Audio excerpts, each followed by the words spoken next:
Il y a pas d'équilibre, c'est un mythe complet. Tout ce qu'il y a, c'est à chaque moment un choix de qu'est-ce qui est le plus important. J'ai reçu Anne-Laure Lequinf pour une conversation sur l'entrepreneuriat et la productivité. Il est complètement possible d'être ambitieux tout en prenant soin de sa santé mentale. Et niveau ambition, Anne-Laure est bien placée pour parler. En 2019, elle démarre son entreprise Nest Labs avec le challenge d'écrire 100 articles en 100 jours. 2 ans plus tard, Anne-Laure se lance dans un doctorat en neurosciences. Et c'est pas fini. En parallèle de son business et de son doctorat, elle écrit actuellement son premier livre sur la productivité en pleine conscience. Et tout ça en anglais alors qu'elle est francophone. Physiciste? Physicien Physicien? Le physicien. Dans cet épisode, vous allez découvrir pourquoi se laisser mourir est une compétence, C'est quelque chose que je trouve très inspirant et quelque chose que j'essaye de suivre dans ma propre vie. un outil concret pour améliorer vos relations au travail, Nous, on le fait dans mon équipe et c'est vraiment juste un PowerPoint. comment le revenu universel pourrait bouleverser notre société, C'est un revenu qui est suffisant juste pour vivre en fait. Et la plupart des gens, ils veulent plus que ça. et combien d'heures travailler pour être productif dans un métier créatif. Il y avait plein qui bossaient beaucoup plus que ça, mais ils n'étaient pas du tout beaucoup plus productifs. Et j'aime bien démarrer le podcast avec une citation. Ça vient d'une BD que tu connais bien. Il faut environ 7 ans pour maîtriser quelque chose. Vous avez 11 occasions d'exceller dans un domaine. Est-ce que tu peux nous dire pourquoi ça te parle autant? Ah, c'est ma BD préférée, ça me fait marrer que tu l'aies trouvée. Je la reposte de temps en temps sur Twitter parce que c'est une personne que je connais qui avait commencé un doctorat en neurosciences et qui l'a quitté pour ensuite devenir développeuse et qui ensuite a arrêté ça parce que ça la chauffait plus pour, devenir entrepreneuse et à chaque fois en fait, elle, elle a réussi, mais dans quel sens du terme en fait? Pas forcément dans le sens du terme d'arriver quelque part et ensuite, d'y rester, d'être statique et de se dire que ça y est, c'est fini, on a «gagné» entre guillemets. Elle a réussi dans le sens où elle a eu une sorte de cycle de croissance personnelle. Elle a appris tout ce qu'elle pouvait apprendre, de cette expérience et ensuite elle a eu, envie de faire autre chose et ce qui est génial dans cette BD, c'est l'idée de dire que, comme tu disais, si ça prend, à peu près 11 ans pour devenir vraiment un expert absolu dans un domaine, du coup, je me souviens plus, ouais, du nombre, exact, mais on a 7 ou 8 opportunités de devenir un expert à ce qu'on veut. Devenir un poète, devenir un chef, devenir un athlète, devenir absolument ce qu'on veut vraiment et on peut donc vivre, plusieurs vies différentes tout au long de sa vie et il y a une autre citation, je sais plus de qui elle est aussi, mais que j'aime beaucoup et qui dit qu'une des choses les plus tristes, c'est quand les gens ne se laissent pas mourir et je pense que c'est ça, en fait, l'idée, c'est une fois qu'on a fini avec quelque chose, qu'on a appris tout ce qu'on avait, à apprendre, on se laisse mourir dans cette vie-là pour ensuite, renaître et s'en créer une autre. Donc c'est quelque chose que je trouve très inspirant et quelque chose que j'essaye de suivre dans ma propre vie, de ne pas continuer à forcément m'accrocher à une stabilité artificielle que je me suis créée et à toujours essayer de me renouveler et d'essayer de nouvelles choses. Génial. Ça m'amène sur une autre question. Tu sais, à une époque, il y avait une seule vision, enfin une seule vision. Il y avait la vision de l'entrepreneur classique et les conseils, c'était souvent niche-toi, trouve une micro-niche. Il y a le livre Océan Bleu, Océan Rouge qui est hyper connu par rapport à ça, différencie-toi, etc. Et on a vu arriver récemment, en tout cas dans les dernières années, la posture plutôt de l'explorateur. Donc des personnes qui vont plutôt dire, moi j'ai beaucoup de centres d'intérêt, je veux pas faire de choix, et je veux plutôt créer une audience autour de ma personnalité, de mon branding. Et je veux emmener ces gens-là, en fait, dans un peu ma quête d'exploration. Je suis curieux de savoir, du coup, comment toi, tu te positionnes par rapport à ces deux postures qui est un peu la posture du start-upper, on va dire, pour prendre l'extrême, c'est-à-dire je réponds à une problématique très précise dans un marché. Et la posture de l'explorateur qui va plutôt être, j'ai des intérêts, j'ai une curiosité, j'assouvis ma curiosité et j'emmène une audience avec moi sur le chemin. En fait, je sais même pas si ça a du sens de dire ça en français, mais je pense ce qui en général fonctionne assez bien, c'est d'avoir entre guillemets «une multi-niche», donc de en fait se créer son je sais encore une fois pas je m'excuse auprès des auditeurs au fait, parce que, comme tu l'as mentionné, j'écris tout ce que je fais en anglais, je fais ma recherche en anglais, donc parfois j'ai un peu du mal à trouver les mots en français, mais un diagramme de Venn. Donc Ok. Venn diagram en anglais, ouais, donc en gros qui te montre que tu peux prendre plusieurs choses, tu les superposes et il y a une intersection quelque part. Et je pense que trouver ta propre intersection à toi, qui t'est unique, c'est une forme de niche, mais pas dans le sens traditionnel que tu as décrit avant. C'est plutôt en fait, de se créer, son terrain de jeu à soi, qui fait la taille qu'on a envie qu'il fasse, qui peut changer, qui peut s'étendre, qui peut se réduire, qui peut, se connecter au terrain de jeu d'autres personnes et donc je pense qu'on peut à la fois avoir un point de vue unique et se différencier en termes d'entrepreneuriat, de création de contenu, et cetera, mais tout en ne s'enfermant pas dans des barrières artificielles et en se laissant vraiment l'opportunité d'explorer, de poser des questions, d'ajouter de nouvelles choses, de jouer avec des idées qui sont en dehors, en fait, de ce qui serait normalement une niche traditionnelle. Et je pense qu'aujourd'hui, en fait, c'est un peu la seule manière de, à la fois réussir et de s'éclater quand on le fait, parce que, je connais beaucoup d'entrepreneurs qui ont appliqué le côté niche traditionnel et la réalité, c'est que peut-être que oui, ils font pas mal d'argent financièrement, ils ont du succès, mais on leur demande et qu'ils sont pas en public, ce qu'ils disent, c'est qu'ils s'emmerdent, en fait. Parce qu'on tombe dans une routine et ça devient assez répétitif. On a tout compris à notre, niche. On applique les codes qu'on a qu'on a étudiés et voilà et encore une fois, on a gagné. C'est fini, le jeu est fini.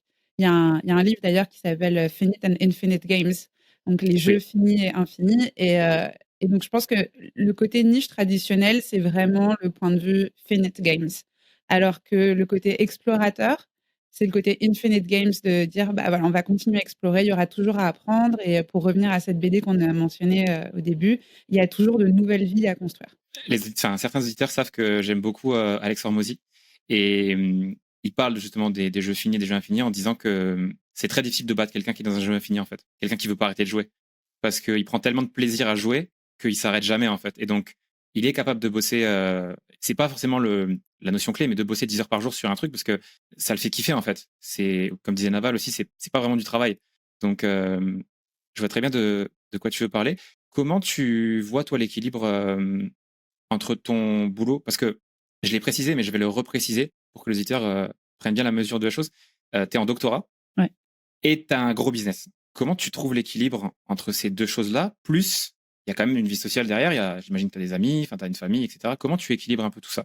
Il y a pas d'équilibre, c'est un mythe complet. Les gens qui disent que Les gens qui disent qu'il y a un équilibre, c'est un mensonge. Je trouve d'ailleurs que c'est un mensonge assez dangereux parce que les gens qui, du coup, n'arrivent pas à trouver cet équilibre se disent qu'il y a quelque chose qui cloche avec eux, qu'ils n'ont pas trouvé le secret, qu'ils n'ont rien compris, et cetera. Il y a zéro équilibre, il y a pas d'équilibre. Tout ce qu'il y a, c'est à chaque moment un choix de qu'est-ce qui est le plus important et donc il y a toujours quelque chose qui va être plus important sur le moment. Il y a certains moments où, c'est mon entreprise qui est plus importante et donc du coup, bah, c'est ce que je vais faire et important, je veux pas forcément dire urgent, je veux vraiment dire, important, qu'est-ce que je peux faire maintenant qui a le plus d'impact? Parfois, c'est mon doctorat et pareil, quand on parle de relations, de vie sociale et cetera, parfois passer du temps avec, une amie ou avec, quelqu'un d'autre de ma famille et cetera, c'est la chose la plus importante sur le moment. Mais les gens qui disent, «Moi, le plus important pour moi, c'est la famille» ou «Moi, le plus important pour moi, c'est ça» n'a pas de sens pour moi parce qu'en fait, c'est quelque chose que tu peux que décider sur un moment précis, quelle est la chose la plus importante à ce moment-là. Et donc non, j'ai 0 équilibre. J'essaye juste, d'être, présente aux moments qui sont importants et où je peux avoir le plus d'impact, quand ça a du sens. Ok, donc tu es dans un déséquilibre, mais que tu choisis en fait. C'est-à-dire que quand tu as des priorités, on va appeler ça comme ça, t'as pas peur du coup pas laisser tomber, c'est pas le bon mot, mais de prendre un peu de la distance avec d'autres choses qui sont tout aussi importantes dans ta vie, mais pas à ce moment-là. Oui, exactement, ça m'arrive, de pas, je sais qu'il y a des gens qui diront que je suis quelqu'un d'horrible, mais ça m'arrive de pas appeler mes parents pendant 2 semaines parce que, à ce moment-là, j'ai la tête dans le guidon, je suis en train de travailler et c'est vraiment la chose la plus importante.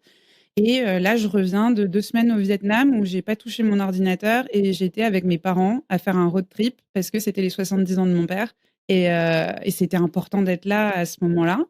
Donc c'est plutôt des décisions assez, extrêmes sur le moment parce que j'essaye de faire les choses à fond quand je les fais et donc plutôt que d'essayer de maintenir une sorte d'équilibre artificiel où je me sens bien parce que, bah, oui, dans ma checklist, j'ai bien appelé mes parents une fois par semaine, le dimanche, pendant 20 minutes pour prendre des nouvelles. Je préfère, ne pas essayer d'avoir cet équilibre et être là quand c'est important. J'ai l'impression que tu m'as ciblé quand tu disais le dimanche, parce que c'est exactement ce que je fais. Euh, En parlant de checklist, il y a un truc dont je me suis rendu compte assez récemment cette année en fait, c'est que quand on se fait des to-do list, tu vois, pour le boulot, on s'en met souvent beaucoup. On se dit ouais ok cette semaine je vais faire ça, je vais faire ça, je vais faire ça, je vais faire ça.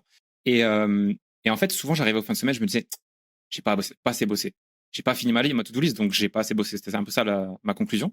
Et récemment, je me suis rendu compte qu'en faisant l'inverse, c'est-à-dire que si je me mets moins de tâches, ben, toutes les semaines, je finis mes tâches, en fait. Du coup, toutes les semaines, je suis content parce que je me dis, ah, j'ai été au bout de ce que je devais faire. Et ça crée une sorte de cercle positif. Je suis curieux de savoir un peu, est-ce qu'il y a des études là-dessus ou est-ce que c'est des sujets que toi, tu as étudiés? On rentre un peu plus là dans le côté productivité. Est-ce que c'est des stratégies, est-ce que c'est du l'effet placebo, tu vois, ou est-ce qu'il y a des vraies data derrière qui montrent que il vaut mieux comme ça se créer des cercles positifs même si on fait moins en absolu, parce que sur le long terme, on est gagnant. Oui, il y a, bah, d'ailleurs pour mon livre, j'étais en train de lire des papiers de recherche sur le sujet, récemment parce qu'il y a une sorte de encore une fois de mythe qu'on a surtout chez les entrepreneurs, de dire, que, l'échec est toujours bon. C'est toujours bien l'échec, on en apprendra toujours quelque chose et cetera. C'est la manière d'apprendre, c'est la manière de grandir et du coup, il y a un papier, je me souviens plus du titre exact, mais c'était quelque chose un peu dans les eaux de, «Is failure always good?» Est-ce que l'échec est toujours bon? Et la réponse, c'était que non, parce qu'en fait, quand on a des échecs, répétés, on finit par tomber dans ces cercles, vicieux où on perd sa confiance en soi et on n'essaye même plus. Ce qui est complètement normal, en fait. Une fois qu'on sort des archétypes, de documentaires masterclass sur l'entrepreneuriat et qu'on regarde une personne absolument normale, si jamais on n'arrête pas de se prendre des claques, au bout d'un moment, bah, on arrête. C'est juste absolument normal, c'est un instinct de survie basique et en fait, ça veut probablement veut dire qu'on a une santé mentale, assez, équilibrée, de se dire: «Bah, non, ça marche pas, au bout d'un moment, j'arrête» et donc c'est important d'avoir, de se créer, comme tu dis, ce cercle vertueux où on se montre qu'on réussit et où du coup, on gagne en confiance, on gagne en motivation, on gagne en momentum, pendant qu'on progresse et c'est aussi pour ça d'ailleurs que une autre chose qu'on n'a pas tendance à faire assez, je trouve, en général, surtout quand on est quelqu'un qui essaye d'être productif et qui est assez ambitieux, c'est qu'on fait quelque chose, on le fait bien et on passe tout de suite, à la prochaine chose sur la liste et parfois juste prendre 1 ou 2 minutes un peu pour, se féliciter et se dire: «Eh franchement, c'est quand même pas mal ce que je viens de faire». Juste prendre une seconde, une petite pause, enfin, quelle que soit la manière qu'on a de célébrer, mais reconnaître les moments de succès qu'on a, même quand c'est pas forcément le grand moment de succès, le grand lancement de produit et cetera, les micro moments de succès tous les jours, c'est hyper bon aussi, ça contribue à créer ce cycle vertueux que tu as décrit. OK. On va revenir, tout à l'heure sur, une notion. Dans un de tes articles, tu parlais justement de cette, tu sais, quand tu fais des affirmations positives, qu'en fait, tu liais à une étude qui montrait que si tu es déjà quelqu'un qui, de base, a moins de confiance en toi, ça a l'effet inverse, en fait. Parce que tu sais que tu es en train de te mentir à toi-même et du coup, ça renforce le cercle vertueux. On va en reparler à la fin parce que c'est un truc, quand j'ai lu l'article, je me suis dit: «Ah, tout s'explique». Mais tant qu'on est dans les mythes, parce que je vois que tu aimes bien casser un peu les mythes, il y a deux types de personnes, je trouve, en termes de productivité ou en termes d'organisation plutôt. Moi, j'aime bien être assez carré, tu vois, être assez organisé, j'ai mon agenda, j'ai ma to-do, j'ai mes trucs. Et en fait, en discutant avec les gens, tu te rends compte que tout le monde n'est pas comme ça et qu'il y a des gens qui adorent le chaos. Donc, ils se lèvent le matin et ils se disent, tiens, qu'est-ce qui me motive aujourd'hui? Et ils vont faire la tâche qui les motive. Je suis curieux de savoir comment toi tu fonctionnes. C'est quoi ton mode de fonctionnement un petit peu? Et encore une fois, est-ce qu'il y a de la data qui montre que bah, les organisés sont quand même censés mieux avancer ou en fait pas du tout, c'est juste une question de personnalité? En fait, ça dépend beaucoup du type de travail que tu fais et surtout, ça dépend beaucoup de si tu travailles en solo ou en équipe. Moi, je suis quelqu'un qui, naturellement, aurait plus tendance à être sur le côté chaotique. Je me lève et je décide, bah, là, je vais plutôt bosser sur le bouquin, je vais plutôt écrire un article, je vais plutôt bosser sur un papier de recherche pour le doctorat et cetera. La réalité, c'est que j'ai tenté ça, quelques mois et ça marche pas parce que, j'ai une équipe que je manage pour ma boîte, j'ai des superviseurs pour, mon doctorat, j'ai des éditeurs à ma maison d'édition, j'ai un agent, j'ai des personnes autour de moi qui attendent des choses à certaines dates, qui ont des questions, qui ont besoin d'aide sur certains projets. Si je me pointais tous les matins en disant: «Bah, non, moi, c'est plutôt ça que j'ai envie de faire», je je pense pas que ça fonctionnerait, même si, ouais, j'aimerais bien, Heu, mais donc du coup, ce que je fais personnellement, c'est que je fais en sorte de me garder du temps pour ce type de travail un peu plus chaotique. Donc je sais que j'ai du temps. Pour moi, c'est les vendredis où j'ai pas de rendez-vous, j'ai c'est vraiment mes 0 meeting Mmh. et c'est mon moment à moi où je peux me réveiller le vendredi et dire: «Alors, qu'est-ce qu'on fait aujourd'hui?» Et j'adore ça et j'en ai besoin d'ailleurs. Donc je pense Ok. que c'est complètement possible d'avoir, une tendance un peu plus chaotique et d'être capable, d'être organisé quand il y a besoin d'être organisé. Heu, donc pour juste répondre à la première partie de ta question, oui, c'est le cas qu'il y a un peu 2 types de personnes, je suis d'accord avec toi. Ensuite, en termes de performance, encore une fois, ça dépend un petit peu de ce qu'il y a à faire. Pour des projets très créatifs où on ne sait pas du tout où on va, c'est peut-être pas mal d'avoir quelqu'un qui est un petit peu plus, orienté pensée divergente et un petit peu plus chaotique et qui va générer plein d'idées. Et ensuite, c'est pas mal d'avoir quelqu'un dans l'équipe qui va avoir une type de pensée un peu plus convergente et qui va aider à prendre tout ça et à dire, OK, on s'organise comment ça va prendre combien de temps, on a besoin de quelles ressources, etc. La réalité, c'est que quand même, la plupart des personnes sont capables des deux. C'est juste qu'il y a un style qu'on préfère, mais il y a une personne qui préfère être organisée, avoir des listes, etc., elle est aussi complètement capable d'être créative quand il y a besoin d'être créative. Et une personne qui est un peu plus chaotique, etc., elle est aussi capable de s'organiser quand il y a besoin de le faire. Ce qui est pas mal en général quand on bosse en équipe, c'est d'avoir un mix des deux. Et aussi, quelque chose que je recommande beaucoup, j'ai publié un article là-dessus, mais sur le concept d'avoir un manuel d'utilisation de toi, en fait, que tu, que Ok. tu partages avec tes collègues. Et donc nous, on le fait dans mon équipe et c'est vraiment juste un PowerPoint et tu dis juste: «Bah, voilà, ça c'est moi, si tu as une question à me poser, personnellement, je préfère que tu m'envoies un petit message ou un email ou non, en fait, je préfère qu'on attende qu'on ait un meeting pour en parler» ou voilà, ça c'est moi. N'hésite pas à me taper sur l'épaule, si tu as besoin de quelque chose ou si j'ai mon casque, ça veut dire qu'il faut vraiment pas, venir me déranger. Si jamais tu as vu que j'avais fait une faute enfin quelque chose de pas bien dans le travail, je préfère que tu me le dises vraiment franc du collier ou par contre, non, je préfère qu'on prenne un peu des pinces parce que, je peux un petit peu me vexer et cetera et donc là, c'est pareil, d'avoir un peu de mettre dans ton manuel et de dire: «Bon, moi, je vous explique, je suis un petit peu chaotique de nature, mais n'hésitez pas à me le dire. Quand je pars un petit peu dans tous les sens, je le prendrai pas mal, je sais que je suis comme ça, donc voilà, je vous préviens». Et pareil, de dire: «Moi, je suis plutôt du type organisé. Si vous avez l'impression que je deviens un petit peu rigide là et que je nous bloque un peu en termes d'innovation, n'hésitez surtout pas aussi à me le dire». Donc je pense que, comme pour beaucoup de choses, savoir ce qui te convient, ta manière de travailler, comment tu fonctionnes et d'autre part, le communiquer de manière transparente avec tes collaborateurs. Tant que tu fais ça, à peu près toutes les configurations peuvent fonctionner. Je trouve ça génial ce concept de manuel. C'est la première fois que j'en entends parler. Euh, parce que et c'est en plus ça doit pas être évident parce que faut quand même bien se connaître. Alors il y a des trucs assez simples. Tu parlais de l'exemple du casque. Moi c'est mon exemple. Tu vois quand je bosse, je sais que quand j'ai mon casque, j'aime pas qu'on vienne me parler parce que justement ça veut dire que je suis focus donc c'est pas le moment. Mais mais il y a d'autres choses effectivement qui sont beaucoup plus difficiles, je trouve à mettre en avant. Tu vois la façon par exemple de recevoir une critique, dans le sens bonne critique, dans le sens par exemple, tu as fait une faute, tu as fait une erreur. Je pense que tout le monde n'est pas capable de se dire ah bah oui, moi je préfère qu'on me le dise directement. Ou peut-être certaines personnes vont se mentir un peu même. Oui, moi je suis franc, vas-y dis-le moi et en fait tu vas leur dire et tu te rends compte que c'est pas vraiment le mode de fonctionnement qui était le bon. Et c'est pour ça que, ce concept, du manuel d'utilisation, je l'ai mis dans un article qui parle pas que de ça, qui parle du concept de, psychological safety, sécurité non, comment dire? De se sentir, en sécurité psychologiquement? Oui, je pense, Ok, ouais. voilà, qui est très importante et c'est souvent le rôle du manager ou du fondateur de la start-up de créer ça, en fait. Et nous, par exemple, ce qu'on fait dans mon équipe, c'est que quand j'en embauche quelqu'un, ils font un premier brouillon et c'est OK si c'est pas complet, mais ça devient en fait un brouillon qu'on peut mettre à jour au fur et à mesure. Donc si par exemple, on se rend compte pendant une conversation, que je leur donne du feedback d'une certaine manière et je sens que c'est pas, reçu très bien, je peux poser la question et de dire, «Au fait, maintenant qu'on a un peu réglé ce problème, est-ce que tu aurais préféré peut-être que je te le dise d'une autre manière ou qu'on approche la chose différemment?» et cetera. Super, bah, ça, tu vois, dans le futur, par exemple, c'est quelque chose que tu peux avoir dans ton manuel. La réalité, c'est qu'en fait, on ne check pas vraiment le manuel, quand on bosse ensemble. On le lit en général, au début quand on bosse ensemble. Quand on commence à bosser ensemble, c'est pas quelque chose qu'on check tous les jours, mais c'est plus un outil pour créer des conversations et pour en faire quelque chose de complètement normal. De dire, vu qu'on a ce manuel quelque part, de dire: «Bah, c'est normal d'avoir ces discussions» et de dire: «Bon, bah, cool, on a parlé du feedback en lui-même. Maintenant, bah, 30 secondes, 1 minute, on va juste parler de la manière dont ce feedback a été communiqué. Est-ce que je peux améliorer ça pour la prochaine fois?»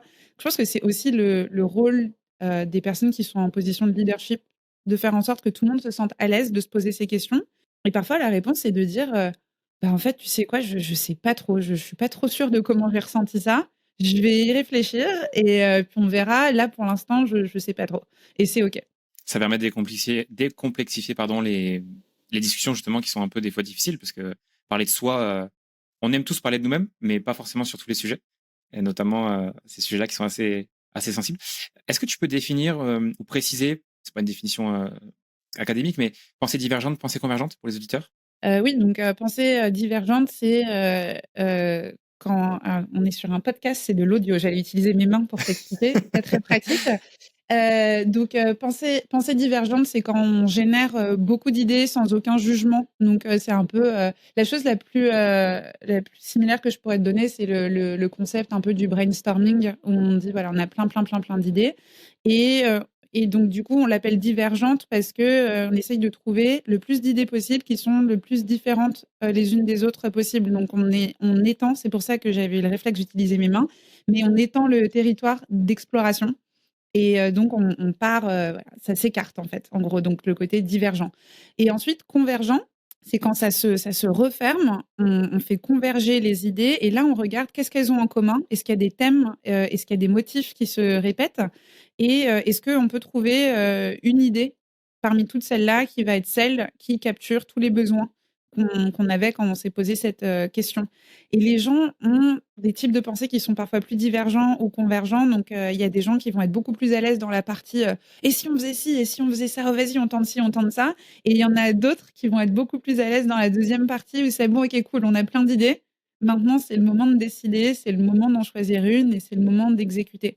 Hem, un autre terme qui est utilisé en psychologie, c'est le côté, exploration-exploitation et donc, exploration qui est attachée, au côté divergent et exploitation qui est attachée au côté convergent. Ok. Moi, j'avais entendu aussi idéation, production. Je sais pas si enfin, en fait, ça veut dire pas la même chose, je pense. Oui, sauf qu'en général, quand on parle de pensée convergente et divergente, on est vraiment encore au stade de la pensée, donc il y a pas encore, d'exécution ou de production à ce D'accord. stade-là. C'est vraiment sur le moment, on décide ce qu'on va faire, en fait et ensuite tu as la production. Donc je pense qu'il y a des pa il y a des parallèles, mais effectivement, ouais, ça se rapprocherait, plutôt comme ça, ouais, idéation, production. Ok. Qu'est-ce que tu penses de la hustle culture?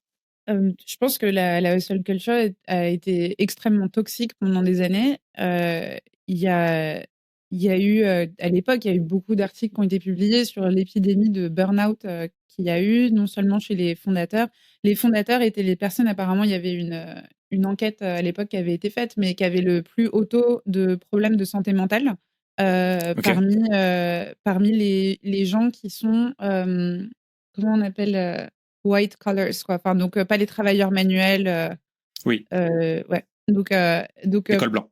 les ouais, col blanc, on dit en français col blanc? Ouais, je crois qu'on dit l'école blanc, OK, non? OK, OK, ouais, ouais, OK, bah, super, merci. Je j'apprends des donc parmi les cols blancs, ça sonne hyper bizarre en français, les fondateurs étaient les personnes avec le plus de problèmes en termes de santé mentale, donc dépression, anxiété et cetera.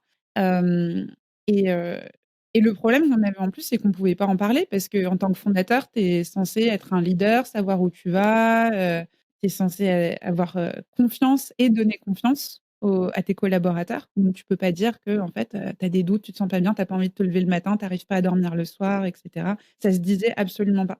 Donc je pense qu'il y a eu d'une part un changement qui est super, qui fait que maintenant c'est devenu beaucoup plus accepté de parler de sa santé mentale et de prendre des breaks et d'en prendre soin, tout comme on prend soin de sa santé physique. Et il y a aussi de plus en plus d'investisseurs d'ailleurs dans les startups qui comprennent maintenant que c'est vachement mieux quand on a un fondateur qui sait prendre soin de sa santé mentale parce qu'en général, c'est intense, ça prend du temps, ça prend des années et donc on veut avoir un fondateur qui est capable de tenir sur la distance. Donc d'une part, il y a ça et d'une autre part, il y a aussi ce que tu as mentionné, donc le phénomène plus culturel au niveau vraiment sociétal, des gens qui ont envie de retrouver une certaine balance, de dire qu'il y a pas que le travail, et cetera. J'ai un ami qui vient de publier un livre qui s'appelle, c'est en anglais là, donc c'est, The Good Enough Job, Mhm. le enough quoi, enfin ouais, donc je vais Travail le travail suffisant ou... le travail suffisant, et d'en gros de dire que, on passe la majorité de notre vie au travail. C'est juste la réalité. Donc en fait, c'est quand même bien d'avoir un travail qui nous plaît, Mais qu'une fois qu'on est arrivé à ça, il faut pas que le travail devienne toute notre identité. Et il y a un concept, qui est le concept de complexité personnelle et en fait, c'est comment tu te définis et pareil, si tu regardes à ta santé mentale, plus tu as, donc c'est self complexity en anglais, ta complexité personnelle, plus tu as d'identités différentes, de multiples identités, plus ta santé mentale va être solide et résiliente. Donc si tu te définis, par exemple, comme un fondateur de start-up, mais aussi un papa, et peut-être, aussi un super bon ami, donc un ami sur lequel les gens peuvent compter et peut-être aussi un, footballeur ou j'en sais rien, footballeur amateur, et cetera. Voilà. Donc voilà, tu as tes 4 identités. Si demain, ta start-up, foire et que ça se passe pas bien, tu as 3 autres identités sur, lesquelles te reposer. Donc tu as toujours ce sens d'identité et tu vas vachement mieux t'en sortir en termes de santé mentale que si ta seule identité, c'est ton travail et que le travail fonctionne pas.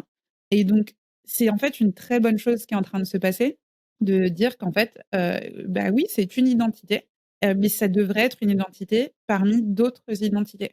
Et après, ce qui est important par contre aussi, c'est de pas partir complètement dans l'extrême et de dire, bah, complètement, rien à foutre du travail parce que et c'est juste la réalité d'aujourd'hui. Peut-être qu'un jour on arrivera à construire un système.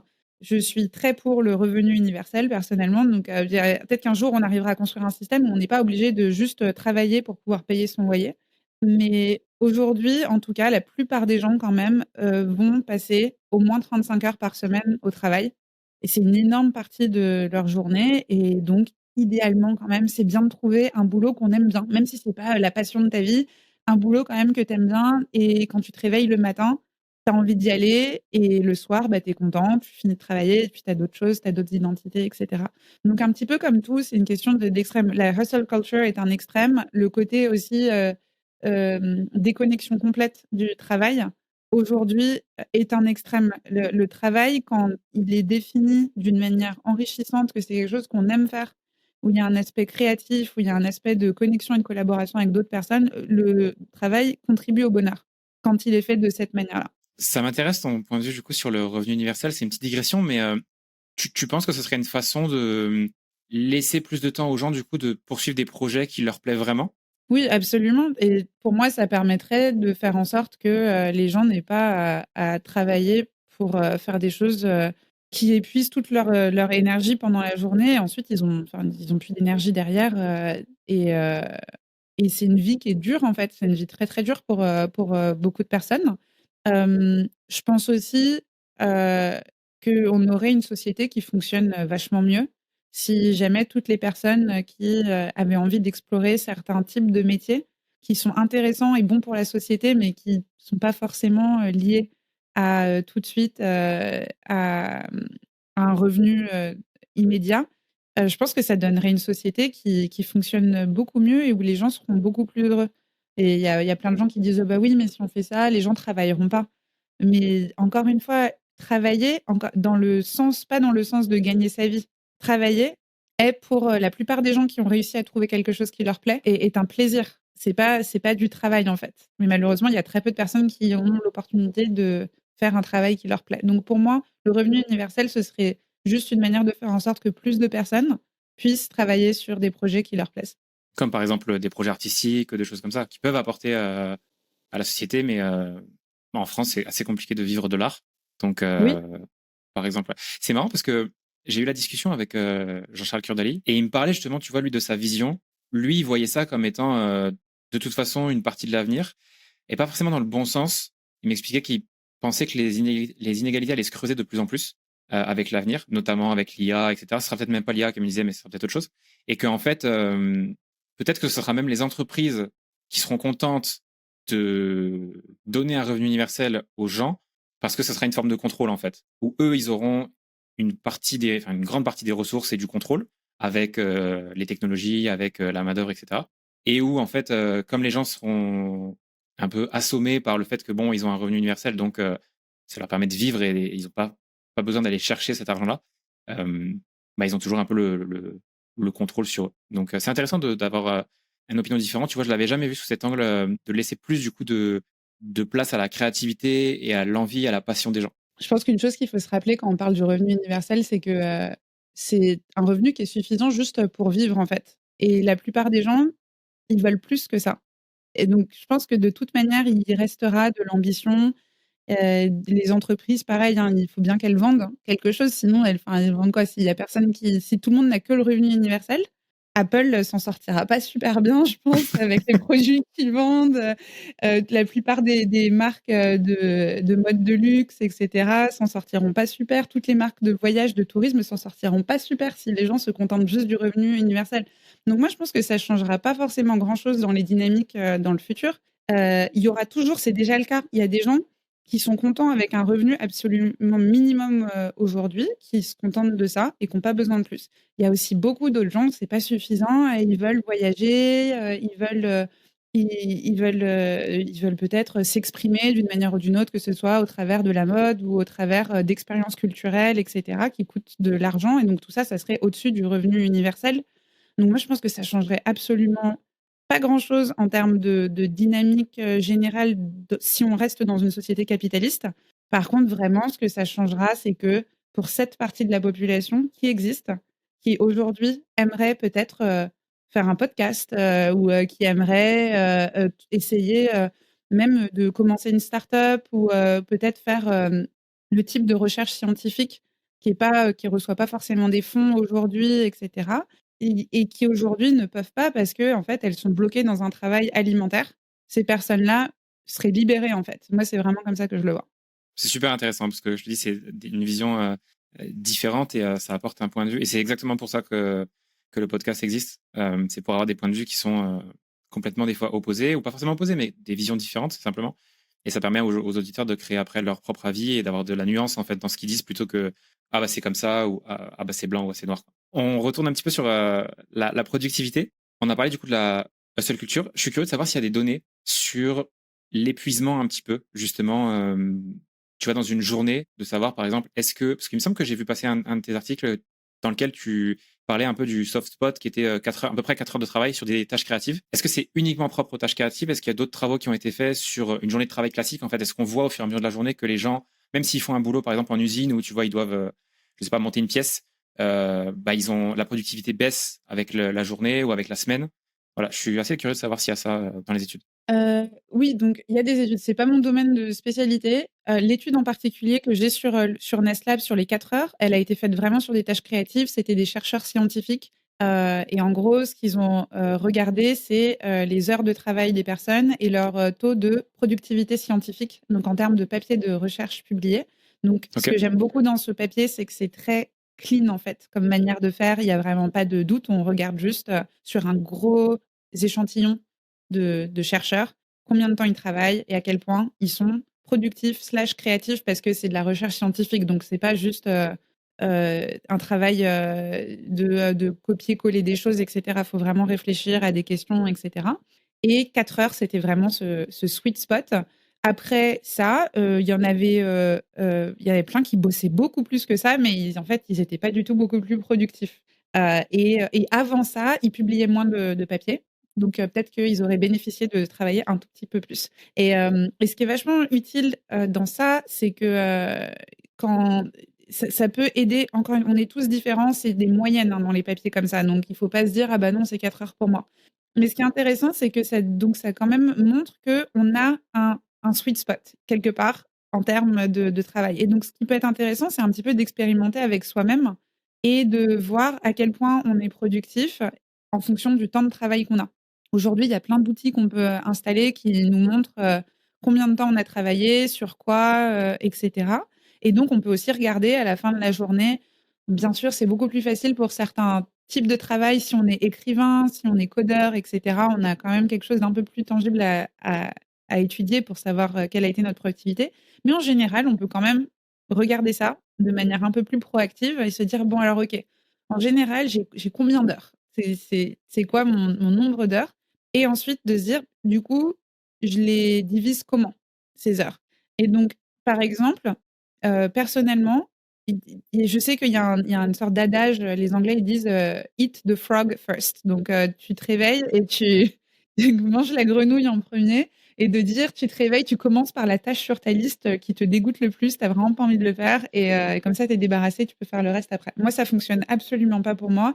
Si je fais ça, je suis dégoûtée pour le reste de la journée et j'ai pas envie de travailler et donc moi, j'applique pas ça du tout. En général, je fais vraiment 4 heures ultra intenses le matin où, je bosse sur, de l'écriture, de la recherche, des choses très créatives, et cetera. Parfois, c'est 3 heures, parfois, c'est un peu plus en fonction de mon inspiration, mais je commence par ces heures-là et l'après-midi, je fais, mes meetings, mes emails, toutes mes choses qui me demandent pas autant d'engagement intellectuel. Et ça m'a vraiment aidé quand j'ai lu ce papier, du coup, de me poser un petit peu cette question, d'avoir à peu près combien d'heures et je les mets où? Et j'ai un petit peu expérimenté comme ça et je me suis dit: «Bah non, en fait, moi, c'est plutôt ce setup» et heu et après donc j'ai pas de papier en tête en particulier sur, l'épuisement au cours d'une journée, mais j'ai envie de dire que quand même, je pense que oui, on le sent tous qu'on a besoin de dormir le soir, hein, de toute manière, hein, donc si jamais il y avait pas d'épuisement, on pourrait continuer comme ça non-stop. Donc je pense que oui, bien sûr, il y a un épuisement et après, par contre, c'est pour ça que j'ai pas envie de donner de conseils trop généraux, là-dessus, ou trop spécifiques, parce qu'en fait, on a aussi tous nos, cycles, circadiens qui sont très différents en fonction des personnes et heu et qui peuvent changer même au cours d'une vie chez une personne. Donc moi, je travaillais vachement mieux de nuit avant Mmh. et maintenant, je suis plutôt du matin. Donc il faut juste un petit peu regarder ce qui fonctionne pour toi, donc ça peut changer. Et vraiment le seul conseil que j'ai à donner, là-dessus, c'est si faites partie des gens qui ont la chance d'avoir un peu de contrôle sur votre emploi du temps, ce qui est pas le cas de tout le monde, ça Mmh. vaut vraiment, vraiment le coup de se poser cette question. Et un dernier, petit outil que j'ai appris il y a pas longtemps d'un ami que je trouve super sympa et utile. Lui, ce qu'il fait, c'est qu'à la fin de chaque semaine, il retourne dans son calendrier et il change la couleur de ses meetings en rouge, jaune ou vert. Et donc rouge, c'est les choses qui lui ont pompé toute son énergie, jaune, c'est neutre et vert, c'est les choses qui lui ont donné de l'énergie. Et il essaye ensuite, en planifiant sa semaine d'après, d'avoir une semaine aussi verte que possible. Et j'ai découvert ça récemment et je trouve ça vraiment super. Donc vous pouvez faire ça ou ça peut être aussi, parfois du journaling, d'écrire, et cetera. En général, en tout cas, le simple fait de se poser ces questions, ça permet quand même d'améliorer sa productivité. Ton ami, c'est Salih Bloom? Oui, Mais non! si. Ah, c'est énorme. Je rate pas une de ses newsletters. Ah, mais génial.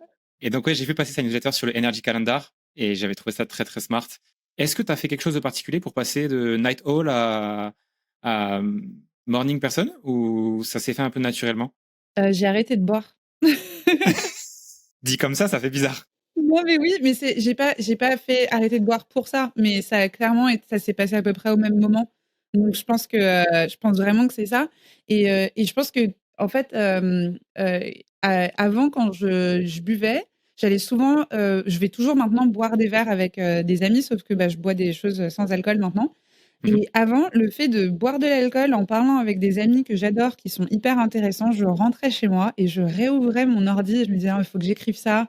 Waouh, c'était vraiment trop intéressant et tout», mais parce que j'étais pas bourrée, mais c'est vraiment encore une fois ce sweet spot d'avoir juste bu quelques verres, inspiré, on se sent créatif et cetera et je me disais: «Oh là là, faut que j'écrive». Je me retrouvais à 1 heure du mat encore en train de bosser sur des trucs et bah, maintenant que j'ai plus, l'alcool pour me maintenir éveillée comme ça le soir, en fait, je rentre de verre avec des amis, je trouve ça génial, toujours la conversation, mais je vais me coucher. Donc pour moi, ça a été ça, mais pour plein d'autres personnes, il y a des changements de vie, donc ça peut être, des trucs, purement biologiques de type changements hormonaux qui peuvent arriver en vieillissant. Donc il y a des femmes qui disent, par exemple, qu'autour de la ménopause, leur cycle, il change complètement de sommeil. En vieillissant aussi, on dort beaucoup moins, on a tendance à se réveiller beaucoup plus tôt. Les adolescents, par contre, ont tendance à se réveiller beaucoup plus tard. Parfois, c'est des choses aussi, qui n'ont rien à voir avec notre biologie interne, mais par exemple, avoir des enfants tout simplement qui forcent les gens à se réveiller à 5-6 heures du mat: «Papa, maman, vous faites» et cetera, «Vous faites quoi?» Et bah, du coup, même si à la base, on est quelqu'un qui a tendance à plutôt travailler bien le soir, bah, on Mmh. est claqué en fait le soir, donc on va dormir et petit à petit, le corps se réadapte à ce rythme-là et donc on n'a plus vraiment ça. Donc les cycles peuvent complètement changer pour, différentes choses. Pas besoin d'arrêter de boire pour changer son cycle de sommeil. Mais moi, dans mon cas, c'était ça, la chose qui l'a impacté. C'est un peu un truc contre lequel j'ai du mal. Moi, je suis plutôt du soir aussi. Et après, je pense qu'il y a des facteurs qui font ça. J'ai tendance à rester sur les écrans, etc. Enfin, pas forcément les réseaux, mais des podcasts, je regarde en vidéo, enfin bref, peu importe, pas raconter ma vie. Mais Donc effectivement, quand tu coupes ces éléments-là, ça te permet de te recaler un petit peu. Mais ouais, c'est pour ça que j'étais curieux de savoir si tu avais fait quelque chose en particulier pour décaler, parce que je trouve quand même que il y a un côté. En fait, les deux sont sympas. Le soir, quand t'es tard le soir, que tu poses, que tu fais un truc créatif, t'es un peu dans le flow. Il y a un côté un peu, je sais pas, hacker qui est, qui est assez cool. Mais en même temps, le matin, quand tu es debout à 6h30, que tu es en forme, que tu vois le lever du soleil et que tu vas bosser, tu es aussi dans un état où tu te dis, purée, là, c'est une bonne journée. Ouais, exactement. Et j'aime bien les deux. J'ai encore des moments où parfois je me couche hyper tard et pareil, dans mon cas, j'ai quand même tendance à remarquer, mais encore une fois, c'est personnel, c'est que, et très similaire à ce que tu viens de décrire, c'est qu'en général, je sens que tôt le matin, ça va plutôt être de la productivité pour moi et je vais être en mode get shit done un petit peu. Donc, pareil, le soleil se lève, etc. Je vais faire. Et par contre, quand c'est le soir et que je suis tard, c'est plus créativité. Je bosse sur des projets. Je vais peut-être essayer de coder un petit truc, je sais pas comment je vais faire. Je vais lire 10 000 tutoriels, regarder des vidéos sur YouTube pour essayer de voir comment ça fonctionne. Et du coup, ça me dérange pas si ça prend 4-5 heures parce qu'il y a rien derrière, il y a pas de meeting derrière, il y a personne qui m'attend. C'est un peu ouais, la nuit est à nous, quoi. C'est un peu ce feeling. Donc du coup, pareil, c'est un peu plus créativité en général le soir pour moi. Mais comme tu l'as dit, le but, c'est vraiment d'expérimenter, de faire ce qui fonctionne et de garder en tête que ça peut changer. Donc en fait, de toujours avoir cet espace un peu de réflexion personnelle et de se poser la question de temps en temps, est-ce que cette chose que je fais depuis toujours fonctionne toujours pour moi? Ou est-ce que peut-être qu'un changement pourrait être intéressant? Tant qu'on continue à faire ça, je pense que ça va, on peut continuer à améliorer son système et on aura toujours quelque chose qui fonctionne à peu près bien. Tu lis beaucoup de livres. Oui. Tu as interviewé Thiago Forte, donc, qui est la personne, pour les auditeurs, si vous ne connaissez pas, qui a popularisé le concept de second brain, de second cerveau. Vous irez voir, je mettrai le lien dans la description. Ah ben voilà. Alors montre le livre de Thiago sur la caméra. Euh, donc notamment, c'est pas que ça, mais Thiago parle de prendre des notes sur ce qu'on lit, de retenir, enfin pour retenir déjà les concepts et puis pas juste lire dans le vide. Et il y a une autre personne qui inspire beaucoup les entrepreneurs, qui est Naval Ravikant, qui a cette phrase populaire où il dit que il faut d'abord aimer ce que tu lis ou lire ce que tu aimes pour ensuite aimer la lecture. Je crois que c'est dans ce sens-là. La traduction, c'est compliqué aussi quand tu lis en anglais. Et donc, je suis curieux de savoir, ouais, est-ce que tu te situes plus d'un côté ou plus de l'autre? C'est-à-dire, est-ce que tu prends des notes sur ce que tu lis? Et c'est ma première question. Et ma deuxième question, c'est est-ce que tu as plutôt cette vision de dire, je lis un maximum de choses et je laisse mon cerveau en fait faire les connexions naturellement? Ou j'ai plutôt du coup la vision de Thiago qui est, je lis moins de choses, mais j'essaie de capturer un maximum d'idées et de me les faire miennes, tu vois, mais de manière active. Bon, donc du coup, en se concentrant sur des livres de non-fiction, quoi, donc pas de romans, de choses comme ça, je ne lis quasiment plus que maintenant que dans un but de production, en fait. Donc soit je lis pour, mon doctorat et dans ce cas-là, en fait, quasiment quand je prends une note, c'est que je sais déjà qu'elle va aller dans tel chapitre de ma thèse ou dans tel papier et cetera. Ok. Et sinon je la note pas parce que je sais qu'elle va rester à pourrir quelque part et qu'elle me servira à rien.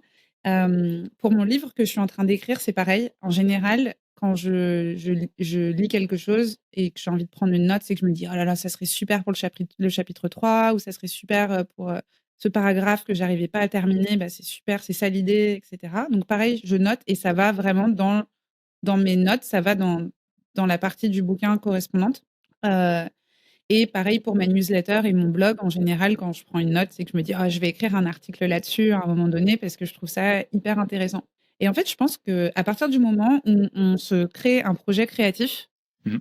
du coup, on se prend plus la tête sur ces questions de, bah, je prends des notes, pourquoi? Parce que on a les connexions, on les voit tout de suite parce on voit des connexions en rapport avec notre projet créatif et un projet créatif, ça peut vraiment être tout et n'importe quoi. Ça peut être, un podcast, qu'on a et donc du coup, on se dit: «Ah, bah, ça serait une super question à poser à un invité» ou «Ça serait peut-être un sujet que j'aimerais explorer» et cetera. Ça peut être une newsletter, ça peut être, je connais des gens qui organisent des groupes de discussion, des gens qui ont des meet-up, qui ont des il y a vraiment un projet créatif, ça peut être, c'est infini les possibilités. Une fois qu'on a ça, ça devient un socle pour recevoir les connexions, en fait, quand on lit quelque chose et du coup, absolument automatiquement, sans faire aucun effort, je sais que, Thiago a cette méthode, pas à pas, condenser tes notes, et cetera. J'adore Thiago, on est très, très proches, mais Moi, quand je vois ça et il y a des parties de sa méthode que je trouve super, mais celle-là, par exemple, je me dis: «Mais non, j'ai pas le temps, moi, de prendre une note et de rester 3 minutes à la regarder, reformuler ça et cetera». Qui fait ça, en fait, pour de vrai? Qui fait ça? Et donc du coup, non, moi, je prends mes notes à l'arrache, mais moi, j'utilise, Roam comme système de notes. La seule chose que je fais, c'est que j'ai aucune note qui est connectée à rien. Donc si je mets quelque chose dans mes notes, il faut que ça soit connecté à quelque chose, que ce soit une idée que j'avais déjà là-dedans, un chapitre sur lequel je bosse, une conversation que j'avais eue avec quelqu'un ou quoi que ce soit, tout est Mmh. connecté et c'est la seule chose. C'est le seul filtre que j'ai et du coup, de l'extérieur, je pense que ça a l'air d'un joyeux bordel, mes notes, mais ça a du sens, elles sont utiles et toutes ces idées sont ensuite transformées en quelque chose qui m'est unique à moi et que je peux partager avec d'autres personnes, avoir du feedback. Quand je reçois du feedback, potentiellement, ça revient dans mes notes et tu parlais de cercle vertueux, heu, avant, bah, voilà, c'est un cercle vertueux, en fait, de créativité qui se crée naturellement. Il suffit d'avoir un projet, en fait. T'as anticipé du coup ma question suivante, parce que moi je prends des notes aussi depuis que j'ai découvert le second cerveau, mais en fait je les réutilise jamais. Et du coup je commence à me dire, mais pourquoi je fais ça quoi? Tu vois, Bah, oui, pourquoi? Pourquoi tu tu prends des notes, du coup? Mais c'est vrai, mais pourquoi? c'est un peu la question, tu vois. Je suis en fait parce que souvent je les prends parce que c'est des choses qui vont m'inspirer, tu vois. C'est une citation qui m'inspire, c'est quelque chose qui me parle, etc. Mais j'ai pas tout de suite le tilt de me dire ah tiens ça va me servir pour ça. Donc je la mets et comme tu dis en fait elle pourrit là. Donc dans mon Notion j'ai ou dans mon avant j'avais Obsidian, j'ai des notes comme ça qui se baladent et qui sont pas complètes, qui sont des fois c'est juste un bout de phrase qui est même pas enfin traduite. Enfin bref, ça pour dire que ça sert à rien en fait. Après, tu le côté très satisfaisant. Moi, je fais ça, hein, que ce soit sur mon Kindle ou sur les bouquins papier, Mhm. je surligne, je fais des highlights. Ça me donne le petit côté satisfaisant. Je veux dire: «Oh, j'adore cette phrase».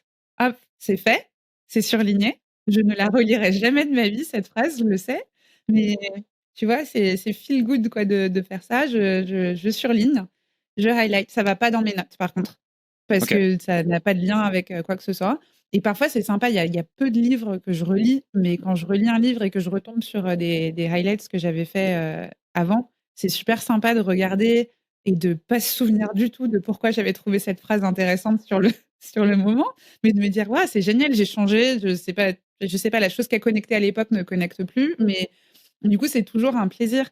Tu as le plaisir sur le moment, tu as potentiellement le plaisir dans le futur de retomber dessus, mais sans, le côté de se forcer à prendre des notes pour prendre des notes, en fait. Pourquoi? Si jamais il y a pas derrière un but vraiment de prendre ces notes. Donc un surligneur, c'est pas mal.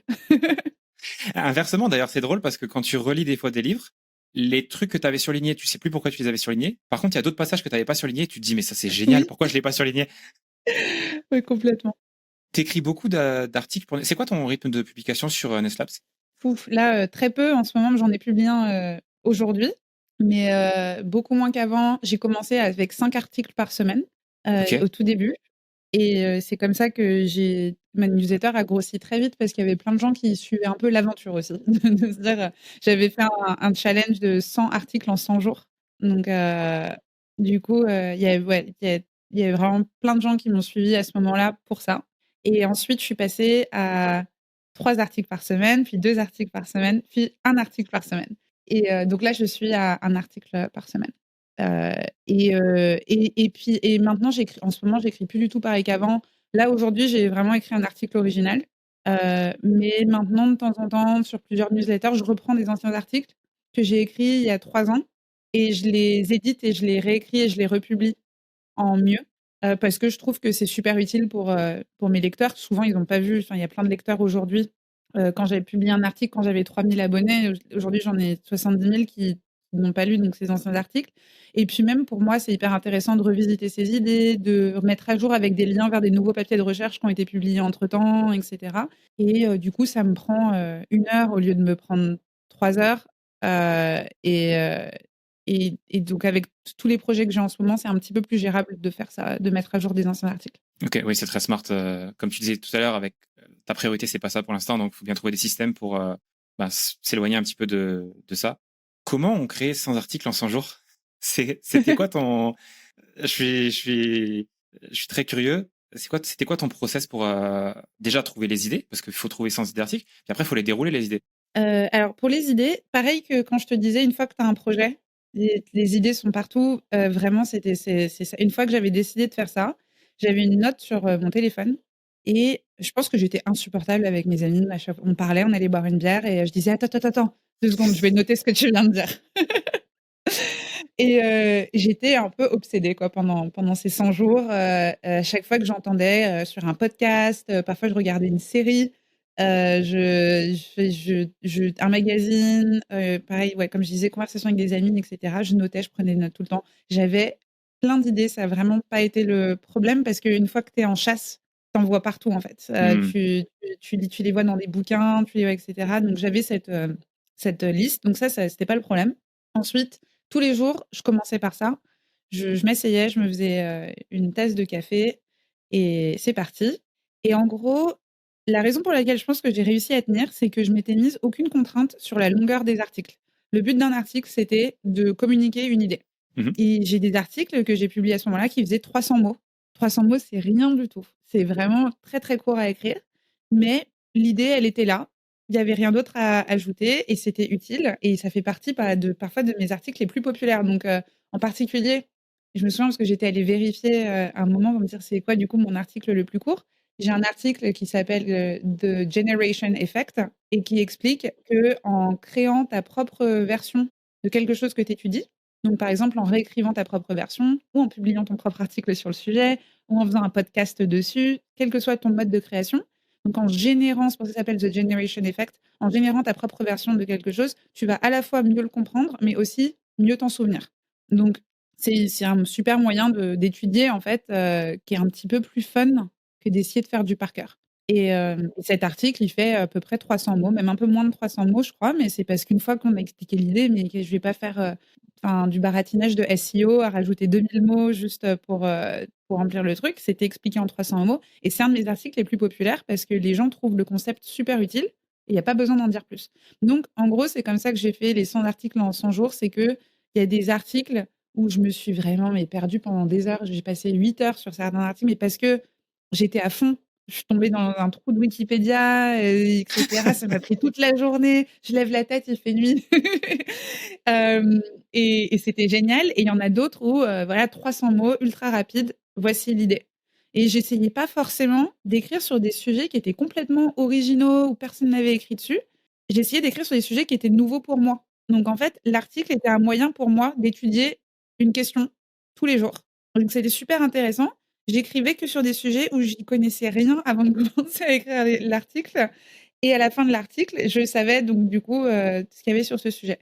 Donc voilà, ça c'était le principe et parfois, bon, j'avais la chance d'être étudiante à ce moment-là, comme on en parlait avant qu'on commence à enregistrer le podcast, parfois, voilà, il se passe des choses dans notre vie personnelle, on a beau avoir des systèmes et cetera, ça juste, ça fonctionne pas comme on veut. On a un voyage, on se retrouve devant la porte d'embarquement à se dire: «Oh zut, j'ai pas fait mon article aujourd'hui» et dans ces cas-là, j'allais un peu piocher dans mes cours d'université pour voir est-ce qu'on n'a pas étudié un truc cette semaine qui pourrait être intéressant et cetera et j'écrivais un petit article dessus.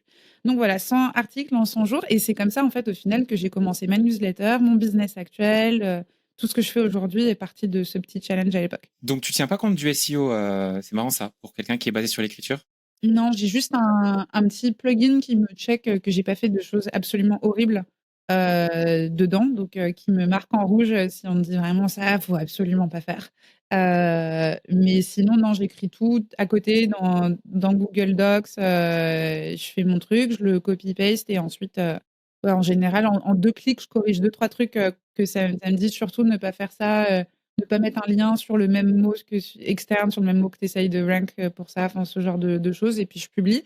J'ai un super bon SEO score apparemment donc ça voilà, ça marche. Mais c'est ce qu'on m'a dit aussi, c'est qu'apparemment les derniers algorithmes sont vraiment concentrés sur le temps passé sur la page et l'engagement que les gens ont avec le contenu, au-delà de paramètres, plus, artificiels en fait. Mmh Et mh. donc vraiment, écrire du bon contenu que les gens trouvent utile et qu'ensuite ils partagent, c'est un moyen d'avoir un bon score SEO et je me suis retrouvée pas mal de fois sur, Google Discover, qui est donc la page d'accueil de tous les téléphones Android. Oui. Ouais et je me suis retrouvée parfois avec mon site qui a crashé et cetera parce que, Google m'a mis en Discover sur tous les téléphones Android. Heu, donc heu Et ouais, donc voilà. Donc non, je pense, voilà, écrire du bon contenu utile, c'est une bonne règle en général. C'est génial parce que j'ai eu la discussion récemment avec Valentin Decker. On parlait de l'équilibre, on a fait tout un épisode là-dessus sur l'équilibre créateur-entrepreneur, en fait. Parce que c'est quelqu'un aussi qui a écrit des articles, des fois juste pour le plaisir des articles. Tu vois, il a écrit un super long article sur le Japon. Et il parlait en fait de cette transition petit à petit où il disait je sens bien que mon business stagne un petit peu. Et donc, je vais rentrer plus dans la casquette entrepreneur, je vais faire plus de SEO, etc. Et il disait, ah, c'est intéressant parce que je prends aussi du plaisir maintenant à créer ces articles un petit peu plus SEO. Alors, sans rentrer dans les articles type première page de Google qui sont horribles, mais parce qu'il dit, ben, j'accomplis un peu mes missions d'entrepreneur, tu vois, en sortant des articles SEO, etc. Et il parlait justement de cette première page de Google, et donc c'est intéressant de savoir que l'algorithme, qu'ils adaptent l'algorithme petit à petit, parce qu'il est un peu temps justement que tous ces articles dégueulasses euh, partent de Google, parce que c'est pas possible, quoi. Tu fais une recherche, personne en fait en général trouve l'info sur la première page, c'est l'enfer. Ah oui, oui, non, non, complètement.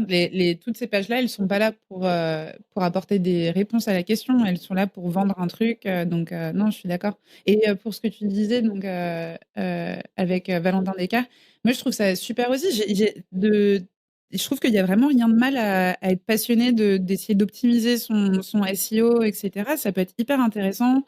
Moi, c'est pas quelque chose sur lequel je passe du temps, mais j'ai déjà passé des heures à essayer d'optimiser un formulaire d'abonnement à ma newsletter parce que ça me rendait hyper triste de voir que le taux de conversion était hyper bas quand je voyais que j'avais autant de visiteurs sur le site. Et donc, parfois, on peut tomber comme ça sur des trucs et il y a vraiment ce plaisir d'essayer de comprendre et de bien faire les choses.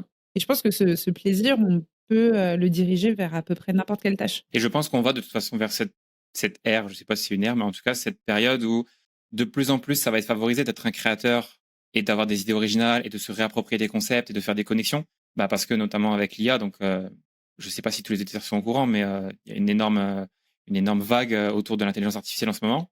Et notamment on en parle pour l'écriture parce que maintenant on peut écrire un article sans écrire une ligne, en tout cas avec un prompt d'une ligne. Et donc je pense effectivement qu'on va aller vers ça. On va aller vers ceux qui vont être valorisés, c'est ceux qui ont des idées, c'est ceux qui ont des choses à dire, mais des choses intéressantes, pas juste des mots clés, etc., quoi. Oui, complètement. J'ai quelqu'un que je connais qui avait écrit un article là-dessus et je trouvais ça hyper intéressant. Il disait, je ne sais pas si ça va être le cas, mais il disait que probablement que dans le futur, on aura un marché qui ressemblera un petit peu au marché du luxe aujourd'hui, où les gens payent vachement plus cher pour un sac à main ou une veste, etc., en sachant que c'est vraiment un artisan qui a travaillé dessus, qui l'a fait, qu'il y a eu vraiment tout un travail de réflexion sur le design. Et donc, même si les matériaux purs techniquement, coûte pas aussi cher que ça. On paye pour toute cette histoire qu'il y a derrière. Et du coup, il disait que dans le futur, ça se trouve, on payera un premium pour dire bah ça, non, c'est made by a human. Et qu'on payera pour savoir que le livre qu'on est en train de lire ou le cours qu'on est en train de prendre, ou etc., le service qu'on est en train de recevoir, c'est un humain qui est en train de s'occuper de nous et de nous donner cette information, ou de nous donner ce service, et pas une intelligence artificielle. C'est fou parce qu'on arrive dans des scénarios qui étaient des scénarios de films, en fait. C'est plus si loin. Il y a une toute petite partie d'un article où tu dis relire une fois. Est-ce que tu peux expliquer un petit peu cette idée de dire je relis une fois et je publie, plutôt que de dire non, mais ça pourrait être mieux, faut encore que je fasse un peu mieux la conclusion, puis après que je remette l'introduction un peu plus comme ça. Oui, bah, c'est surtout, ça dépend encore une fois du but qu'on a, mais si le but, c'est d'apprendre et de grandir le plus rapidement possible, dans ce cas-là, je pense qu'il faut juste apprendre en public, et la meilleure manière de faire ça, c'est de générer du contenu assez régulièrement et de le partager avec des personnes qui vont ensuite pouvoir partager du feedback. Donc le plus longtemps on reste assis sur, un un un brouillon, qui soit écrit ou audio ou vidéo, et cetera, et qu'on ne le partage pas, le plus de temps on passe sans avoir ce feedback précieux qui pourrait nous aider à s'améliorer. Donc moi, vraiment, à chaque fois, ma politique, c'était: je relis une fois, parce qu'il y a quand même un minimum de respect envers le lecteur, de faire en sorte que ça soit pas bourré de fautes, que ça ait du sens et que ça capture l'idée que je voulais communiquer. C'est pas parfait, mais l'idée est là, j'ai fait de mon mieux, c'est relu et voilà, c'est publié. Et parfois, je vais avoir plein de gens qui répondent et qui disent: «Voilà, c'était top, j'ai appris un truc», et il y en a d'autres qui vont répondre en disant: «Ah, mais alors par contre, moi, ça, c'était pas clair», ou «Attends, mais tu es sûre de ça?» Il y a même eu une fois un article où j'ai publié et on m'a dit: «Mais tu es au courant qu'il y a une étude qui est sortie il y a pas longtemps qui montre que ton article est complètement faux, en fait?» Et du coup, Bah, cet article, je l'ai pas retiré, il est toujours sur NASLabs, mais j'ai mis une note en disant, voilà, cet article, en fait, il y a une nouvelle étude qui est sortie qui montre que c'est pas le cas. Si tu es curieux, le sujet, c'était ce que les Anglais appellent le power posing, donc de faire des poses. Par exemple, tu mets tes mains sur tes hanches et tu te tiens super droit, et apparemment, c'est censé augmenter ta confiance en soi. Et par contre, si tu t'assois un petit peu plus recroquevillé sur toi, avec les bras fermés, tu vas. Voilà. Donc en fait, l'étude que moi je citais, c'était donc cette étude qui est très connue et qui explique que la manière dont on se tient en termes de son corps va avoir un impact sur la manière dont on se sent dans son esprit. Mmh. Et en fait, il y a eu d'autres études qui sont sorties après qui montrent que c'est pas du tout le cas, qu'ils savent pas trop comment. La première étude a été bidouillée, mais elle a dû être bidouillée un petit peu quand même pour obtenir ces résultats parce que c'est pas le cas du tout et on peut avoir très confiance en soi et pas se tenir droit. Et c'est c'est complètement possible. Bon, bien sûr, dit comme ça paraît marrant, mais le mais à l'époque, à cause de ce papier qui était hyper connu, il y avait des cours de power posing, il y avait des gens qui Ah payaient ouais? vraiment pour ah oui, oui, mais c'était un papier hyper populaire parce que les gens adoraient cette idée que simplement en apprenant à se tenir d'une certaine manière, ils allaient pouvoir développer toutes, ces caractéristiques psychologiques qui sont enviables, de confiance en soi et cetera. Donc voilà, donc ça, c'est un exemple d'avoir publié quelque chose qui était faux, en fait. Là, c'est même pas, j'ai fait une faute ou quoi que ce soit, c'est vraiment c'était faux. Mais à partir du moment où je publie régulièrement, que je suis honnête sur le processus, et que je dis aux gens: «C'est pas parfait».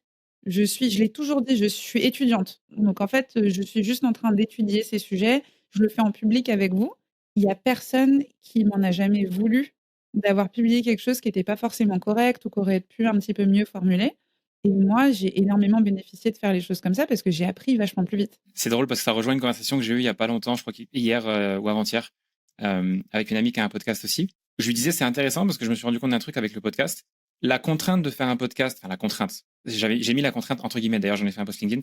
La contrainte entre guillemets de faire un podcast, ça peut paraître compliqué de toujours produire. C'est comme tu vois avec toi les articles une fois par semaine, c'est une contrainte quand même. Il faut sortir quelque chose toutes les semaines. Mais en fait cette contrainte là, au début, elle te pousse à sortir du perfectionnisme. Parce que tu sais que si le truc que tu publies cette semaine, ben les gens ils trouvent que c'est moins bien que celui d'avant, ou ben il y a un moment où tu fais feu et tu t'as pas coupé parce que tu t'es pas rendu compte, bah c'est pas grave en fait parce qu'il y a celui d'après le podcast, et puis ou l'article d'après ou la newsletter d'après.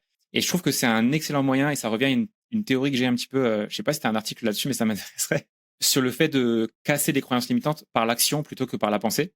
Je trouve qu'on règle pas les problèmes mentaux par le mental. C'est le sujet de mon livre. Ok. C'est littéralement le sujet de mon livre. Ok, bah génial. On en parlera à la fin d'ailleurs. Je veux absolument qu'on en parle. Donc voilà, tout ça pour dire que ça rejoint en fait cette idée que le fait de construire en public, qui est très populaire en ce moment, le fait de publier des nouvelles choses régulièrement, non seulement ça nous fait apprendre, apprendre donc à produire, apprendre aussi à gérer le rythme de production, mais en plus ça nous casse certaines croyances limitantes. Est-ce que tu as des stratégies pour optimiser la créativité? Parce que on l'a dit, tu es entrepreneur, mais tu es aussi chercheuse en neurosciences. Donc, est-ce que tu peux nous parler un peu des études qui ont été faites là-dessus? C'est pas une étude de neurosciences, c'est une étude en psychologie, mais que je trouve, hyper intéressante. Mmh. Et qui en fait, ce qu'ils ont fait, c'est qu'ils sont allés dans des écoles et ils ont juste, mesuré tout simplement. J'aime beaucoup, tu dois t'en rendre compte, les études très simples où on comprend exactement ce qui est en train de se passer et où on voit exactement ce que ça veut dire. Et donc dans ce cas-là, ils ont fait quelque chose de très simple. Ils sont allés dans les écoles et ils ont fait ça sur plusieurs années et le chercheur est resté, à l'arrière de la classe. Tout ce qu'ils ont fait, c'est qu'ils avaient un papier et ils notaient combien de fois les enfants posaient des questions.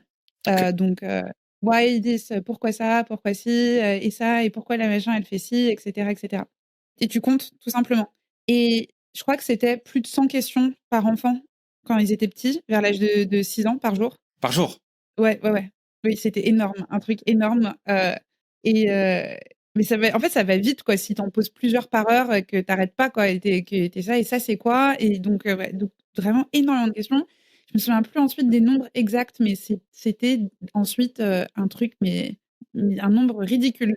Très rapidement à partir de l'adolescence hein, et quasiment plus de questions quand on est adulte. Et il y a quelque chose qui est très intéressant qui se passe, Heu, c'est que plus on grandit et plus on est censé savoir. savoir tout court, savoir comment le monde fonctionne, savoir ce qu'on est censé faire, savoir ce qu'on est censé dire, comment se comporter, et cetera. Donc ça, c'est sur le plan personnel et sur le plan professionnel, bien sûr, on se fait embaucher parce qu'on est censé savoir aussi. Donc on est embauché pour une certaine expertise qu'on amène. Il n'y a personne, qui est embauché, parce qu'ils arrivent, ils disent: «Ah moi je sais pas». Et donc même ça, c'est plus si vrai que ça parce que du coup maintenant grâce à ces recherches et cetera, il y a maintenant des entreprises qui payent des gens pour venir et pour dire: «Viens juste, poser des questions en fait», parce qu'on a vraiment besoin de ça. Mais naturellement, en tout cas, on a tendance à embaucher quelqu'un parce que la personne, elle sait faire quelque chose. Et donc, ça fait une sorte de cycle. On n'arrête pas de parler dans ce podcast de cycle vertueux et vicieux. Mais là, ça fait un cycle, un cercle vicieux parce que on essaye du coup de projeter cette image. Mmh. Donc, on pose pas de questions parce qu'on a besoin d'avoir l'air de savoir ce qu'on fait. Et ça crée un environnement de travail, en fait, où les questions sont découragées et où avoir des réponses, en fait, c'est ça. Être un bon contributeur, c'est avoir des réponses, apporter des réponses. Donc pour revenir à ta question de la créativité, je pense que juste la chose la plus importante qu'on puisse faire, c'est de réapprendre à poser des questions. Se réentraîner à poser des questions. Et à chaque fois qu'on remarque qu'on a tendance à sauter sur la première réponse qui nous vient à l'esprit, soit tout seul, parfois on se le fait à soi tout seul, on se dit ah bah, voilà, c'est ça qu'on va faire, ça fonctionne comme ça. Parfois aussi, quand on a une conversation avec quelqu'un, on a vraiment cette envie, il nous raconte un problème, de dire: «Ah mais pourquoi tu ferais pas ça par exemple, ça c'est tu sais, tu tu pas essayé ça, tu as entendu parler de cette solution en fait?» Se réentraîner à faire non, non, non, pas seulement écouter, c'est bien d'écouter, mais quand il y a un blanc, de poser une question derrière et de dire: «Bah attends, tu peux pas tu as mentionné ça, tu peux pas m'en dire un petit peu plus là-dessus? Comment ça se fait que» et cetera. Et donc voilà, c'est vraiment pour moi, ça, il y a plein d'autres choses bien sûr, il y a un champ d'études complet qui est dédié à la créativité, donc ça pourrait être le sujet d'un podcast entier. Mais si j'avais qu'une seule réponse moi à donner et quelque chose qui est assez simple à appliquer, c'est juste essayer de poser plus de questions. Et si, vous êtes manager ou en position de leadership, pareil pour revenir un peu reconnecter à ce dont on parlait tout à l'heure, créer un environnement de travail où c'est OK de poser des questions, c'est encouragé, c'est quelque chose qui est bien vu. Et donc inviter ces questions quand on est dans un environnement de travail en équipe. Donc, lancer des podcasts aussi. Oui, Ça oui, permet de poser des questions et d'avoir enfin, ça donne l'occasion de poser des questions. exactement. Est-ce qu'il y a des idées reçues sur la créativité que tu aimes bien casser un petit peu? Parce que, comme on disait au début du podcast, il y a certains mythes qui ont la dent dure. Est-ce qu'il y en a sur la créativité dont tu voudrais parler? Bah, moi surtout celui que je retrouve, le plus souvent, c'est vraiment, l'idée qu'il y a certaines personnes qui sont plus créatives, que d'autres et comme si on en parle comme si c'était quelque chose, d'inné en fait. Mmh. Heu, En fait, ce qu'on voit surtout, c'est pas tant qu'il y a des gens qui ont plus de capacités créatives, tout le monde a une capacité créative. C'est plutôt, est-ce qu'on a grandi dans un environnement où d'exprimer cette capacité en créative était encouragé ou pas? Et donc c'est limite quasiment plus une question de confiance en soi plutôt qu'une question de capacité à être créatif. Et et donc c'est ça, moi je pense que si les gens étaient aussi un petit peu plus capables en tant qu'adultes de se rendre compte, si on pouvait leur montrer que c'est pas parce qu'ils ont grandi dans un foyer où la créativité, c'était pas forcément quelque chose qui était encouragé, ou c'est pas parce que, ils ont fait un dessin dégueulasse quand ils avaient 6 ans et que leur prof leur a dit: «Toi, l'art plastique, c'est vraiment pas ton truc» ou quoi que ce soit, que ça veut dire qu'ensuite, que pour le reste de leur vie, ils sont obligés de se cantonner à des types d'activités intellectuelles qui soient purement, matheuses, de type ingénierie et cetera. Hem il y a aussi beaucoup, beaucoup d'études qui montrent que la créativité, d'avoir des activités créatives, c'est très, très bon pour la santé mentale. Mmh. Quelque chose qui est super aussi, c'est qu'il y en a beaucoup qui coûtent pas cher du tout. Comparé à d'autres traitements, c'est pas addictif. Donc c'est des activités créatives. Avoir plus d'activités créatives dans sa vie, en général, c'est quand même un plus. Et je pense que c'est très dommage qu'il y a beaucoup de personnes qui ne n'utilisent pas ces outils créatifs parce qu'on leur a mis dans la tête, ou ils se sont mis dans la tête, mais plutôt en général, on leur a mis dans la tête que la créativité, c'était vraiment pas pour eux Et que ça s'apprenait pas souvent. et que ça s'apprenait pas. Une réflexion que j'ai eue récemment, c'est que tu peux avoir des, entre guillemets, «défauts» quand tu es enfant, qui se transforment en avantages quand tu deviens grand, dans des contextes complètement différents. Je vais prendre un exemple pour illustrer. Quand j'étais enfant, on mettait tout le temps sur mon bulletin que je bavardais. Bavardage, bavardage, bavardage. En fait, bavardage, c'est vrai que c'est un, entre guillemets, un défaut à l'école parce que tu discutes avec les copains, donc les autres, ils écoutent moins, etc., etc. Mais bavarder dans un podcast, c'est une bonne chose. Ou bavarder, enfin être capable d'être à l'aise socialement quand tu fais, je sais pas, du networking, quand tu fais des conférences, c'est une bonne chose aussi. Donc en fait, selon le contexte, un défaut se transforme en qualité. Et malheureusement, je trouve que quand on est enfant, des fois, et c'est pas que de leur faute, mais les profs ont le jugement assez facile sur certains traits de caractère, alors qu'en fait, ces traits de caractère-là c'est juste qu'ils sont pas utilisés dans le bon contexte. Oui, complètement et d'ailleurs, on le voit même, aujourd'hui où, il y a de plus en plus d'enfants qui se font, ça se dit médicamentés qui se font Je pense que ça se dit en français, ouais. parce que, ils ont des soi-disant des troubles de l'attention, heu et des difficultés donc à rester immobile.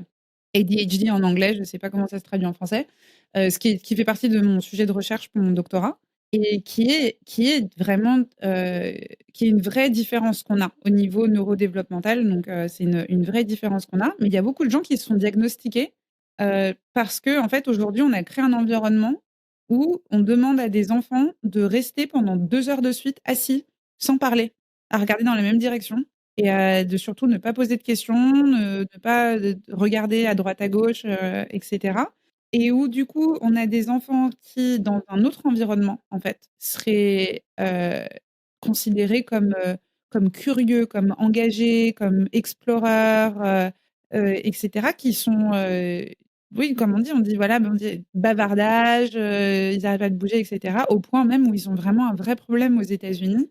Il y a plein de gamins qui se font traiter pour, leurs troubles de l'attention. Qui en fait, c'est à se demander où ça s'arrête en fait. À quel moment c'est l'environnement et à quel moment il y a vraiment un problème chez l'enfant et donc voilà, c'est tout un autre, sujet, mais cette limite très poreuse entre qu'est-ce qui est l'environnement, qu'est-ce qui est la personne et à quel moment on commence à dire que c'est la personne le problème au lieu d'essayer de régler les problèmes de l'environnement, de la manière dont il a été designé. C'est une super grande question et ouais, il y a des choses assez dommages en train de se passer en ce moment. Je crois que c'est TDAH en français. Merci. Je me souviens jamais de l'ordre des lettres en français. Et c'est marrant que tu donnes l'exemple des États-Unis parce que j'étais à Montréal pendant 3 ans et je me souviens d'une cliente, je crois qu'elle avait 18 ans ou 20 ans. Et en fait, je crois qu'elle était traitée justement pour le TDAH depuis qu'elle avait 11 ans, un truc comme ça.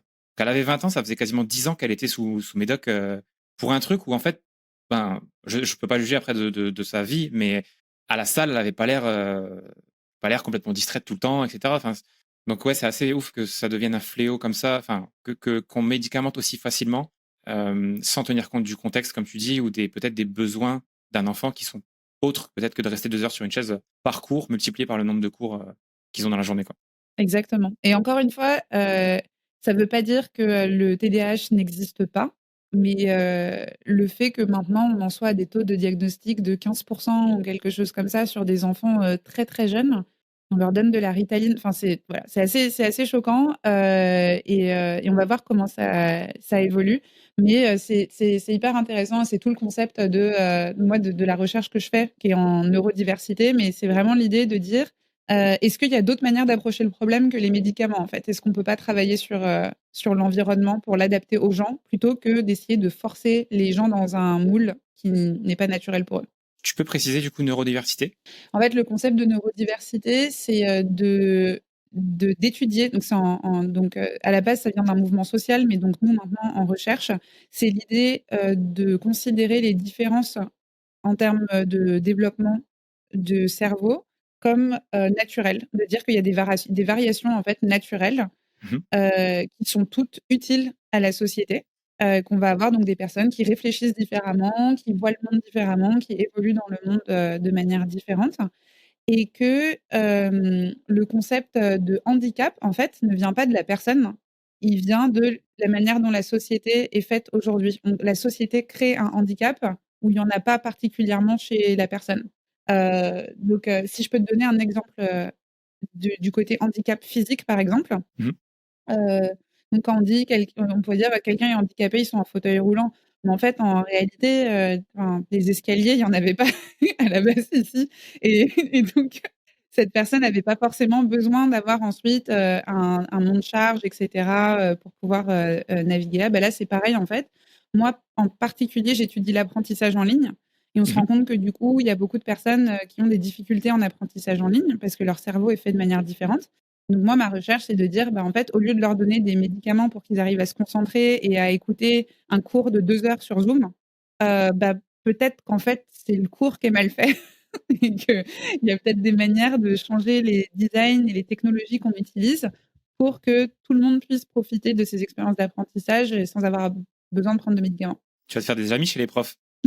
Bah, en fait, au final, non, ça se passe super bien. Je bosse beaucoup avec, des profs. On se rend compte que très souvent, en fait, c'est vraiment pas le choix des profs d'enseigner comme ça. Si c'était vraiment leur choix et qu'ils avaient toute la liberté, il y a beaucoup de profs qui enseigneraient pas comme c'est fait aujourd'hui. Ouais, c'est ça, ils ont des contraintes. On oublie souvent qu'ils ont des contraintes et des programmes qui débordent et du coup, ben Exactement, ouais. avant de parler de ton livre et de finir, on a ouvert avec une citation, donc je vais finir avec une autre citation. Les illettrés du 21e siècle ne seront pas ceux qui ne savent ni lire ni écrire, mais ceux qui ne savent pas apprendre, désapprendre et réapprendre. Pourquoi ça te parle, cette citation-là? Alors déjà, j'ai une annonce hyper triste à faire, c'est que je me suis rendu compte avant-hier que c'était pas une vraie citation exacte parce que j'ai voulu la mettre dans mon livre et donc du coup, je suis partie à la chasse et cetera. Et elle est pas fausse dans le sens où elle a été reformulée et cetera. À la base, elle disait, elle parlait des hommes en particulier, men en anglais Ok. et du coup, elle a été reformulée pour la rendre un petit peu plus, inclusive de tout le monde et en plus, c'est un mix de différentes sessions et cetera. Mais bon, donc mais l'idée a été formulée par l'auteur d'une manière un petit peu différente, mais j'étais un petit peu triste, sachant que j'ai ça sur ma bannière sur Twitter depuis 4 ans, et je viens de me rendre compte que du coup, c'est pas exactement sa citation. La raison pour laquelle ça me parle, elle est très similaire, à la raison pour laquelle j'aime beaucoup la BD qu'on a mentionnée au tout début de cette conversation. C'est vraiment l'idée pour moi qu'on peut vivre beaucoup de vies différentes au travers du temps qu'on passe ici, et que cette capacité de se réinventer, de ne pas s'accrocher au savoir qu'on a acquis comme s'il faisait partie de notre identité, pour moi, c'est la vraie clé de vraiment s'éclater au maximum pendant le temps qu'on a à passer ici. Et je pense que, encore une fois, pour revenir à ce que tu disais sur les infinite games, les jeux infinis au début, si jamais on développe ce goût pour l'apprentissage, mais aussi l'idée ensuite de désapprendre ce qu'on a appris, donc d'abandonner les idées qui ne nous sont plus utiles pour ensuite en réapprendre d'autres qu'on trouve à nouveau utiles, on se crée en fait un jeu infini où tous les jours, on se réveille, on se dit: «Bon, bah, voilà, qu'est-ce que je vais apprendre aujourd'hui? Qu'est-ce que je vais désapprendre aujourd'hui?» Et c'est impossible de pas s'amuser, en fait, quand on approche la vie de cette manière-là. Comme un enfant qui apprendrait un nouveau jeu et qui serait super enjoué parce que il a jamais joué et que du coup il veut apprendre absolument. Exactement. Moi, il y a beaucoup, beaucoup de choses qu'on pourrait apprendre, des enfants, je pense. Complètement. Est-ce que tu peux nous parler un peu de ton livre du coup, parce que on a effleuré un peu le sujet. Oui, donc je vais écrire un livre donc sur, ce que j'appelle en anglais mindful productivity. Mhm. Donc le concept de la productivité en pleine conscience et le concept qu'il est complètement possible d'être ambitieux, d'avoir, des objectifs, qui ont qui nous dépassent un petit peu, mais tout en prenant soin de sa santé mentale. Et du coup, on a un petit peu parlé tout à l'heure, mais ça passe beaucoup par l'action et la réflexion. Je parle beaucoup de cycles d'ailleurs dans ce livre. Peut-être pour ça qu'à chaque fois, ça n'arrêtait pas de ressortir dans cette conversation. Mais vraiment l'idée d'explorer nos projets, la vie, nos relations, tout en fait, en expérimentant et en se posant une question et en se disant: «Qu'est-ce que j'ai envie d'apprendre? C'est parti, voici mon protocole, voici ce que je vais essayer de faire, on va voir ce qu'on va apprendre» et ensuite de voir si on a envie de continuer ou pas. Et j'ai c'est à la fois basé sur, beaucoup de recherches en psychologie, en neurosciences, en études comportementales, à la fois chez les animaux et chez les êtres humains. C'est aussi basé sur beaucoup de philosophie, à la fois Grèce ancienne, bouddhiste, hem et c'est basé sur mon expérience personnelle parce que c'est comme ça que j'ai fait beaucoup de choses dans ma vie, écrire 100 articles en 100 jours, me relancer dans la recherche académique, et apprendre à coder. J'ai fait beaucoup, beaucoup de choses dans ma vie comme ça, en me disant: «Allez, c'est parti, je me lance, c'est juste une expérimentation de quelques semaines et on verra à la fin si ça me plaît ou pas». Excellent. Et ça sort? Normalement, octobre 2024. Ok. On va passer aux questions de la fin. Si tu pouvais dîner avec une personne, morte ou vivante, ça serait qui? Stephen Hawking, le physiciste? Physicien? Physicien? Le physicien. Physiciste? Comme il le même métier qu'Einstein. Je pense que moi je dirais physicien, mais c'est peut-être tout complètement faux. Non, mais c'est ça, je crois. Mais c'est ça, en fait, ça m'embrouille parce que physician, c'est médecin en anglais et physiciste, c'est physicien en français. Donc, OK. Donc, physicien. Physicien. Donc, ouais, Stephen Hawking, qui a eu une vie absolument fascinante, qui avait un esprit complètement fascinant, que j'aurais pu rencontrer à un moment donné, mais j'ai préféré partir en vacances avec mes amis à ce moment-là et il est malheureusement décédé peu de temps après ça. Et donc, c'est un de mes grands regrets c'est pas un regret parce que j'ai passé des super vacances, mais c'est si jamais on me proposait de dîner avec n'importe qui, absolument n'importe qui, ce serait lui. Est-ce que tu as une croyance impopulaire? C'est toujours cette question, elle est tellement dure parce qu'il faut trouver quelque chose qui est impopulaire, mais pas non plus, genre tu vas te faire lyncher. Et donc, Oui, du coup, complètement. Donc on passe à la suite. Qui est-ce que tu me conseillerais de recevoir sur ce podcast? j'ai plein d'idées là. Le problème, c'est que j'en ai plein. Il y a une amie à moi qui s'appelle Steph Smith, qui est super intéressante. Et qui a aussi eu, une carrière qui est pas du tout comme la mienne, mais qui suit des principes assez similaires, où elle a vraiment changé de carrière plein de fois et à chaque fois, elle a vraiment suivi sa curiosité, elle bosse, maintenant, elle est d'ailleurs, head of podcasting, maintenant à, tu peux pas prononcer leur nom, c'est le fonds d'investissement A16Z, genre, donc, Ok. Andrew Solonovitz, je sais pas, imprononçable. C'est d'ailleurs pour ça qu'ils ont une abréviation pour leur nom. C'est un des plus gros fonds d'investissement du monde entier. Elle est head of podcasting là-bas. Avant, elle bossait pour la newsletter The Hustle. Et avant ça, elle était directrice pour une boîte de remote working avec des ingénieurs. Elle a fait plein de choses. Elle est super, super, super intéressante. Donc, je dirais Steph Smith, même si j'ai plein d'autres idées, mais ce sera elle pour ma réponse. Génial, génial. J'irai voir, je connais pas du tout, j'irai voir un petit peu son profil. Où est-ce que les auditeurs peuvent te retrouver, suivre ton travail? Le plus simple, c'est d'aller sur mon site nesslabs.com, nesslabs.com. Et sinon, je suis sur Twitter. Si vous cherchez mon nom sur Twitter, je suis assez active là-bas, peut-être un peu trop même. Merci beaucoup Anne-Laure d'avoir pris le temps, parce que je le répète encore une fois pour les auditeurs qui auraient skippé jusqu'à la fin. Tu es en train de préparer un doctorat, tu écris un livre, tu as une entreprise à faire tourner avec des employés. Je sais pas comment tu fais, mais merci d'avoir pris 1 heure et demie pour l'Anti-School. Merci, c'était super sympa.